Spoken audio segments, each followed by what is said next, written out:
সবাইকে স্বাগত জানিয়ে শুরু করছি ডিবিসি নিউজের নিয়মিত আয়োজন মিনিস্টার গুগল টিভির সৌজন্যে মানচিত্র। সাথে আছে আমি হিমাদ্রি রাহা। প্রতিদিন বিকাল 4:30টায় এই আয়োজন নিয়ে আমরা থাকি আপনাদের সাথে। চেষ্টা করি সারা দেশের নানা সংকট সম্ভাবনার কথা জানাবার। কথা বলি আঞ্চলিক থেকে জাতীয় পর্যায়ের সংশ্লিষ্ট কর্তৃপক্ষের সাথে, তুলে ধরে মানুষের দুঃখ দুর্দশা, আশা নিরাশার কথা। প্রকৃতিতে সমাগত বসন্ত, আছে বিশ্ব ভালোবাসা দিবস, তারপরেই আন্তর্জাতিক মাতৃভাষা দিবস। সারা দেশের মতো যে মাঠগুলো আছে সেখানে বাণিজ্যিকভাবে চাষ হচ্ছে গোলাপ, জারবেরা, গ্লাডিওলাস, রজনীগন্ধা, গাঁদা, লিলিয়াম, জিপসি, চন্দ্রমল্লিকা সহ নানা ধরনের ফুল। এত সব উপলক্ষকে সামনে রেখে ফুল চাষে সরব হয়ে উঠেছে বাংলাদেশের সবচেয়ে বড় ফুলের বাজার যশোরের ঝিকরগাছার উপজেলার গদখালির ফুলের মাঠ ও বাজার। চলতি মৌসুমে অতিবৃষ্টির কারণে ফুলের উৎপাদন কিছুটা ক্ষতিগ্রস্ত হলেও আসন্ন 3টি বিশেষ দিবস ঘিরে ব্যাপক প্রস্তুতি নিয়েছেন ফুল চাষিরা। এর মধ্যে দাম বাড়তে শুরু করেছে ফুলের। ফুল চাষিদের 3 দিবস সহ সারা বছর অন্তত 2,000 কোটি টাকার ফুল বিক্রির আশা তাদের। দর্শকে নিয়ে আমাদের আজকের আলোচনার বিষয় বসন্ত বরণ, ভালোবাসা দিবস ও 21 ফুলের বাজারের কি অবস্থা। এ নিয়ে আলোচনায় আমাদের সাথে ভার্চুয়ালি যুক্ত হচ্ছেন যশোরের ফুল উৎপাদক ও বিপণন সমবায় সমিতির সভাপতি মোহাম্মদ আব্দুর রহিম এবং বগুড়া থেকে ফুল ব্যবসায়ী রবিউল ইসলাম। আপনাদের দুজনকে স্বাগত আজকে আমাদের মিনিস্টার গুগল টিভির সৌজন্যে মানচিত্র অনুষ্ঠানে। শুরুতেই মোহাম্মদ আব্দুর রহিম, আপনাকে দিয়ে শুরু করতে চাই। সেটি হচ্ছে, বলা যায় রাজনৈতিক অস্থিরতার মধ্যেই বেশ কয়েকটি দিবস সমাগত, একটা ভিন্ন প্রেক্ষাপটে এবারে 3টে দিবস। তো ফুল বিক্রির সার্বিক প্রস্তুতি কেমন এবার?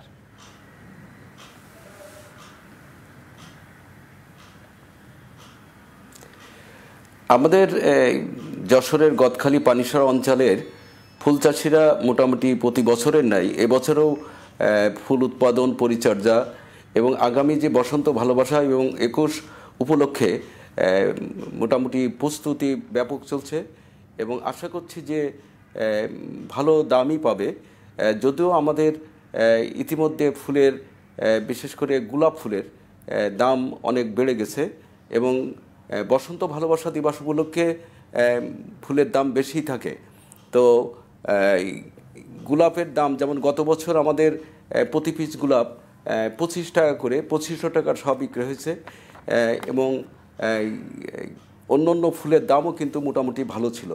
এবছরও আমরা আশা করছি যে বাজার ভালো যাবে এবং প্রস্তুতিও ভালো। তবে সংকটের বিষয় হলো ইতিমধ্যে আমাদের এই যে বিশ্ব ইজতেমার কারণে কিছুটা ফুলের বাজার কমে গিয়েছিল।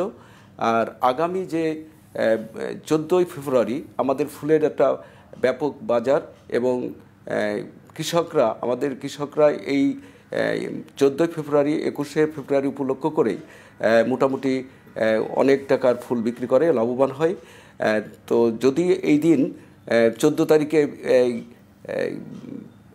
ধর্মীয় যে অনুষ্ঠান আমাদের শবে বরাত, এটার কারণে আমরা অনেকটা কৃষকরাও আশাহত যে কি ঘটতে পারে। তারপরেও আমরা মনে করছি যে বাজার অনেক ভালো যাবে। যদিও শবে বরাত উদযাপন মানুষ রাত্রেবেলা করে, ভালোবাসা দিবস এবং বসন্ত দিবস উপলক্ষে মোটামুটি ভালো অবস্থা যাবে আশা করছি আমরা। অর্থাৎ ধর্মীয় দিবস, জাতীয় দিবস, ভালোবাসা দিবসের মধ্যে হয়তো সমন্বয় করে হয়তো বিক্রিটা ওভাবেই হবে। তারপর আপনি একটি কথা বলেছেন, সেটি হচ্ছে ইতিমধ্যে কিন্তু ফুলের দাম বেড়ে গেছে। মোহাম্মদ রবিউল ইসলাম, শুনলেন মোহাম্মদ আব্দুর রহিম তার বাজার নিয়ে তার পর্যবেক্ষণটা তুলে ধরলো। ফুলের দাম বৃদ্ধি নিয়ে আমরা প্রত্যেক বছরই দেখতে, চাহিদা পেলে ফুলের দাম বাড়বে, এটি স্বাভাবিক, ব্যবসায়ীরা লাভবান হবে, লাভের জন্য তারা ব্যবসা করে। কিন্তু প্রত্যেকটি বছর যে দিবস কেন্দ্রিক এলে ফুলের দামটা অনেক সময় হয়ে যায় কি নাগালের বাইরে চলে যায়। আসলে এটি কেন? সেক্ষেত্রে নাগালের বাইরে চলে গেলে দাম যে বৃদ্ধি পাচ্ছে, প্রান্তিক চাষির আদৌ কি সেই মূল্যটা পাচ্ছে আপনাদের কাছ থেকে?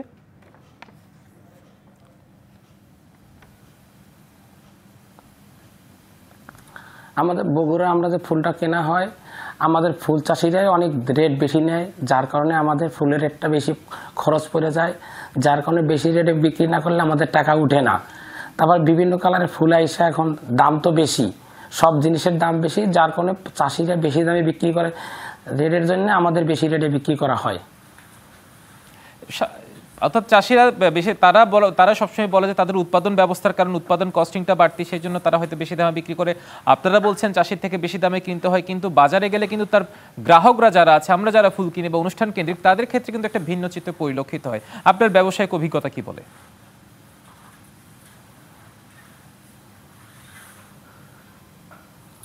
ব্যাপারটা কি দেখা যান 100 কিছু ফুল কেনার পরে কিছু ফুল নষ্ট হয়, নষ্ট ফুলগুলো আমাদেরকে সেটা তো বিক্রি করা হয় না, ওইটার দামটা আমাদের এই ফুলটার মধ্যে তুলে নিতে হয়, যার কারণে ফুলের একটা বেশি খরচ পড়ে যায় আমাদের। কারণ গাড়ির ফলে আস্তে আস্তে অনেক ফুল নষ্ট হয়, গাড়িতে কার্টন করা থাকে, ফুলটা নষ্ট হওয়ার কারণে রেটটা বেড়ে যায়, তার কারণে বেশি রেট না বিক্রি করলে লাভ হবে না, দোকান খরচের অনেক বেশি ব্যাপার। কারণ একা তো সম্ভব না, অনেক লোক থাকে, মহাজন কর্মচারী অনেক কিছু থাকে, তাদের খরচ বেশি। আর এখন তো সব জিনিসের রেটটা বেশি দেখে ফুলের রেটটা বেশি খরচ পড়ে, গাড়ি ভাড়াটাই আমাদের বেশি যায় আসতে। অর্থাৎ পরিবহন খরচ, ওয়াস্টেজ, মানে যেটা নষ্ট হয় সবকিছু মিলিয়ে সব হিসাব ধরে সেটা আসলে ভোক্তার ঘাড়েই তুলে দেওয়া হয়, ভোক্তার কাছ থেকে সে টাকাটা নেওয়া হয়, ভোক্তা হয়তো সেই জন্যই সেটির দাম বৃদ্ধি এটা বলে। এছাড়া আরেকটি, আচ্ছা আপনি থাকুন আমাদের সাথে, মোহাম্মদ আব্দুর রহিম, আপনি যেহেতু বিপণন সমবায় সমিতির সভাপতি, একটা ট্রেড ইউনিয়নের, সবচেয়ে আরেকটি যে বিষয় আমরা যেটা দেখি যে দিবস কেন্দ্রিক যে ফুলের চাহিদাকে পুঁজি করে আমরা যে প্রশ্নটা ওনার কাছে রেখেছিলাম, কিন্তু আমরা প্রত্যেক বছরই দেখি প্রান্তিক চাষিদের মধ্যে একটা দাম কেন্দ্রিক হাহাকার থাকে। এই বিষয়টা আসলে কেন? মানে একদম যদি আমি প্রান্তিক পর্যায়ে চাষিদের কথাগুলো ধরে ধরে যদি আপনার মাধ্যমে তুলানোর চেষ্টা করি, কারণটা কি কখনো জানার চেষ্টা করেছেন?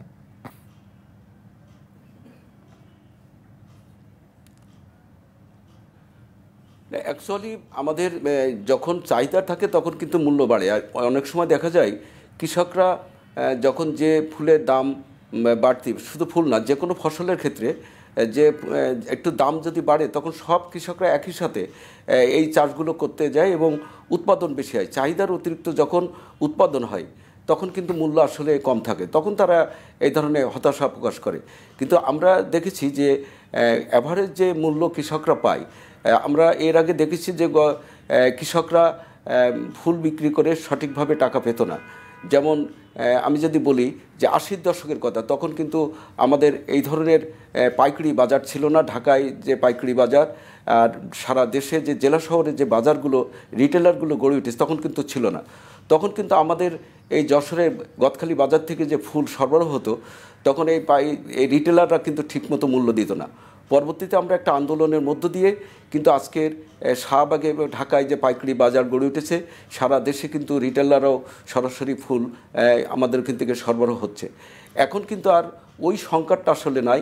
আমি যেটা মনে করি যে কৃষকরা আমাদের ওই অঞ্চল থেকে, এখন তো শুধু ওইখানে না, ঝিনাইদহ চুয়াডাঙ্গা অঞ্চল থেকে ফুল আসে, সাভার থেকে আসে, সারা বাংলাদেশে 25টি জেলায় কিন্তু চাষ হচ্ছে এবং 20,000 কৃষক।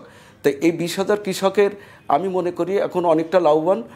যে তারা যে সংকটের কথা বলছে এগুলো আসলে অতটুকু সঠিক না।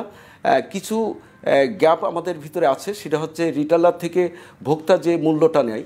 যেমন আমি যদি বলি একটা গোলাপ নর্মালি সারা বছর 2.5 থেকে 3 টাকা কি 5 টাকা করে বিক্রি হয়। এই ফুলটা যখন রিটেলারের কাছে যায় তখন কিন্তু এটা 20 টাকা 30 টাকা বিক্রি করে। তারা অনেক সময় এইগুলো বেশি বিক্রি করে ফেলে। আবার রিটেলার যে কথাটা বলছে যে ওয়েস্টেজ, তারপরে পরিবহন খরচ, তাদের একটু দাম বাড়ে, কিন্তু অতিরিক্ত আমি মনে করি যে এটা আবার অনেক দোকানদার তারা কিন্তু অতিরিক্ত মূল্য নিয়ে ফেলে। এক্ষেত্রে আমাদের ফুলের গুণগত মান, যেমন কৃষকরা যেমন মূল্য নিয়ে কথা বলে, আবার কৃষকদের ভিতরে কিছু প্রবণতা আছে যে কাঁচা ফুল ভেঙে তারা বিক্রি করতে চায়, তারা ভেজাল দিতে চায়। এগুলো আমাদের কৃষকের ভিতরে আছে, আমরা এগুলো সচেতনতা করার জন্য চেষ্টা করি, কিন্তু এটা হতে চায় না। কারণ হলো একটা ভোক্তা যখন ফুল কিনবে, একটা যেমন ভালোবাসা দিবসে 50 টাকা 100 টাকা পর্যন্ত পার পিস ফুল বিক্রি হবে। তো একটা ফুল যদি মানসম্মত ফুল না হয় তাহলে কিন্তু সেটা একজন ভোক্তা নিয়ে কিন্তু সে আনন্দ পায় না।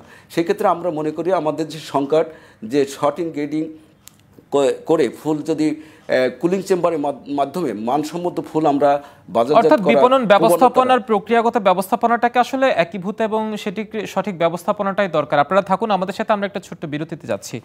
দর্শক, বিরতি নিচ্ছে মিনিস্টার গুগল টিভির সৌজন্যে আয়োজিত মানচিত্রে। আমরা ফিরছি একটু পরে, সাথে থাকুন। স্বাগত আবারও মিনিস্টার গুগল টিভির সৌজন্যে মানচিত্রে। আজ আলোচনা করছি বসন্ত বরণ, ভালোবাসা দিবস ও 21 ফুলের বাজারের কি অবস্থা। আমরা ফিরছি আলোচনায়।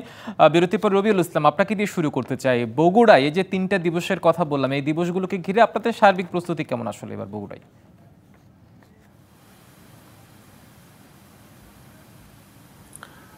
আমাদের ফুলের প্রস্তুতি অন্য সব তুলনার যেরকম ফুল লাগে তার চেয়ে মানে ডবলেরও বেশি দরকার।